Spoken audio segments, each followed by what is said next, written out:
So by the simple stress, near about, according to the World Health Organization, near about 80% of the disease are only due to stress. That means stress induced disease is 80%. And only because of the stress, whether you may having hepatitis, whether you may having cirrhosis of the liver, whether you may having CA, whatever may be the disease, the base cause is stress. And that is why homeopathy give undue or more importance regarding the mental symptoms. And prior to that, it is my humble request, my colleagues, to, by considering the mental symptoms, a living man may having some emotional disturbances like sadness or weakness or anxiety or jealousy or revenge. By consider it as a symptom, we must have to think about the age, sex, and occupation or environment or family or financial, something like that factors affects the personal emotional balance. So if it is due to a genuine cause, we are not supposed to give undue importance to the mental symptoms. So we must know when a mind symptom become an uncommon and peculiar and striking keynote symptoms. So എന്നുവെച്ചാൽ ഞാൻ പറയുന്നത് വെച്ചാൽ നമ്മൾക്ക് എല്ലാവർക്കും ഈ പറയുന്ന രീതിയിലുള്ള ദുഃഖവും സങ്കടവും ഒക്കെ ഉണ്ട്, ദേഷ്യവും ഒക്കെ ഉണ്ടാവും, അല്ലേ? ഇതെല്ലാം നമ്മളൊരു പേഷ്യന്റ് വരുമ്പോൾ, patient may be irritable, patient may be anxious, patient may be depressed.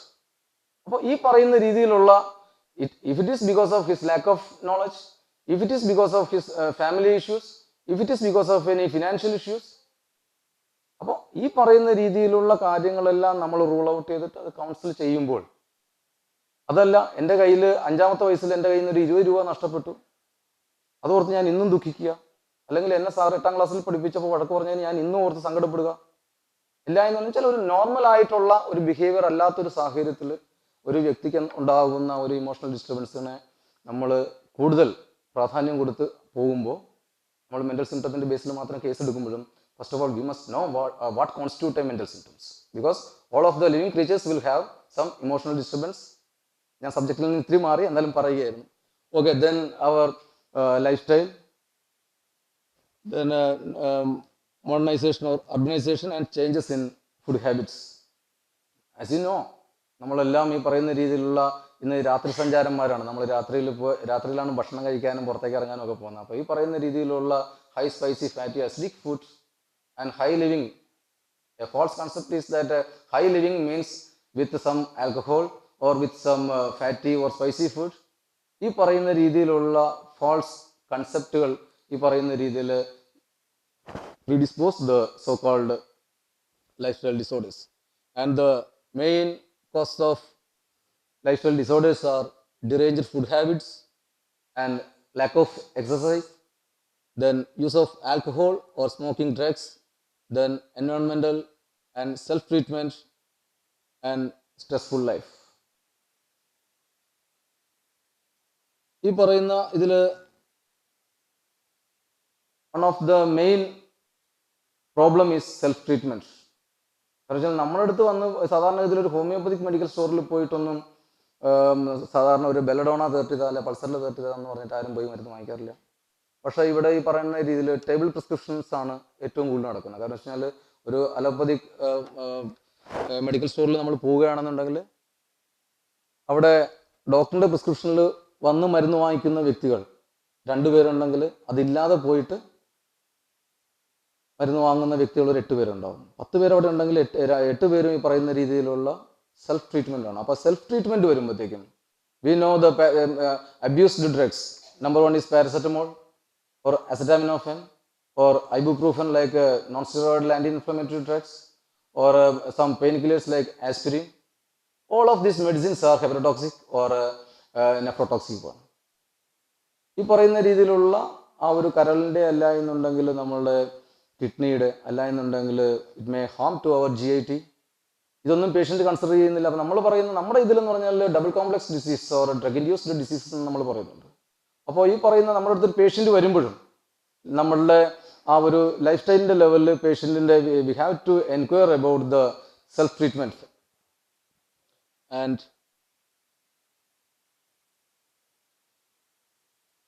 Next is regarding our habit of food.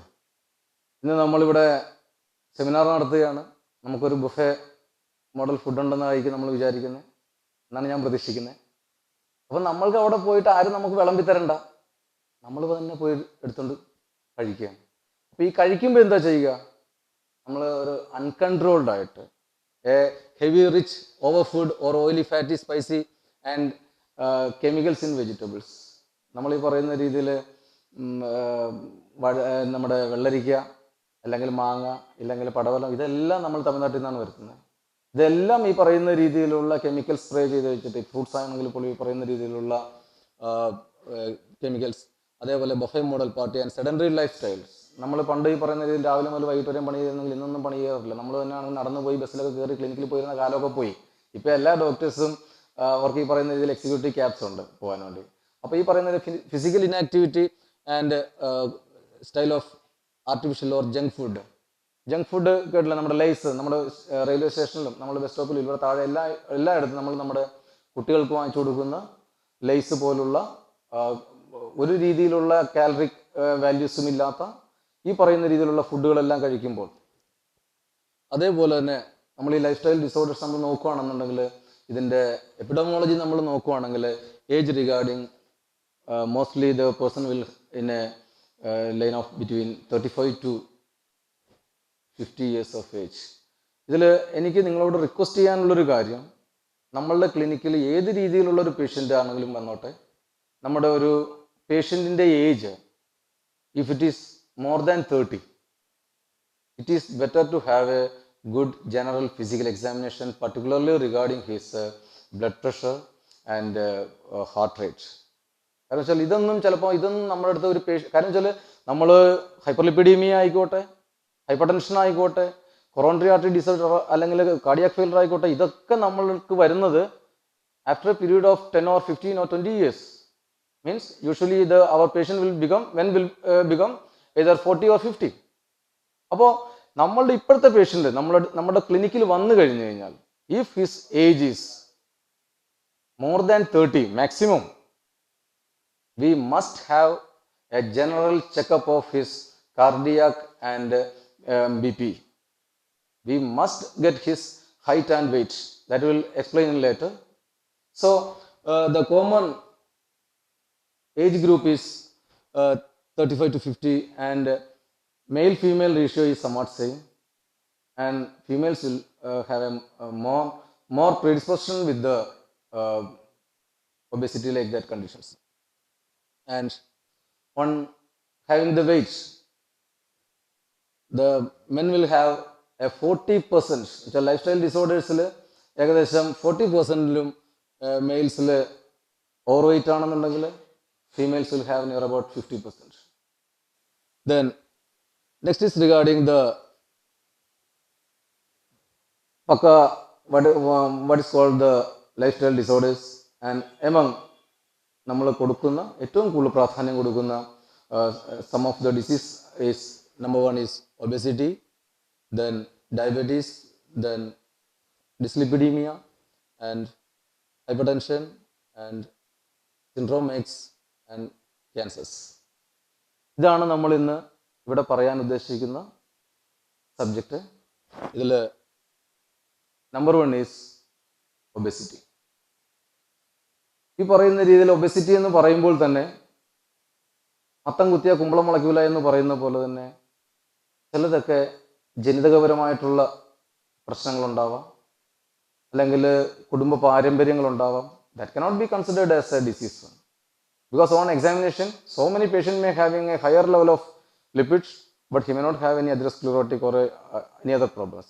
And on examination some of the patients may having high bilirubin level, it will not harm the patient. So അങ്ങനെയുള്ള ഒരു genetic അല്ലാതെ ഈ പറയുന്ന രീതിയിൽ ഓവറായിട്ടുള്ള over weight or over accumulation of the fat in our body, it is known as the main head is obesity, and we have to evaluate the style or type or the grade of the obesity, and when we can diagnose a person as he is obese. And on epidemiological survey, near about 18% of the men and 28% of the female having obesity.